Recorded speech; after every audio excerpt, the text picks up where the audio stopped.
ഇന്ന് ആഗോള സഭ സമർപ്പിത ദിനം ആചരിക്കുമ്പോൾ ഒത്തിരി സന്തോഷത്തോടെ ഈ ദിനത്തിൻ്റെ മംഗളങ്ങൾ നേരുകയും സമർപ്പിത ദിനത്തെക്കുറിച്ച് നമ്മൾ ആഴത്തിൽ ചിന്തിക്കുമ്പോൾ പ്രത്യേകിച്ച് ആ സമർപ്പിത ദിനം ആരംഭിച്ചത് മാമോദീസായിലൂടെ.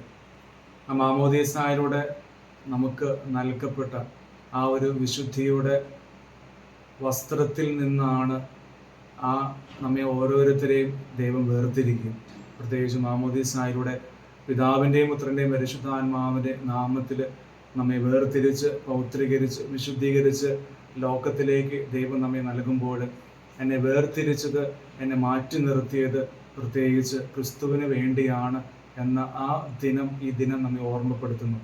ഈ ദിനത്തിൽ എനിക്ക് ദൈവം നൽകിയ ആ ലോകത്തിൻ്റെ പ്രകാശമായ ആ കത്തിച്ച തിരിയിലും എനിക്ക് നൽകപ്പെട്ട ആ വെള്ള വസ്ത്രത്തിൻ്റെ വിശുദ്ധിയിലും ഈ ദിനം ആചരിക്കുവാണ് കൃപയ്ക്ക് അനുഗ്രഹത്തിനായിട്ട് ദൈവം നമ്മെ ഓരോരുത്തരെയും സമർത്ഥമായിട്ട് അനുഗ്രഹിക്കട്ടെ.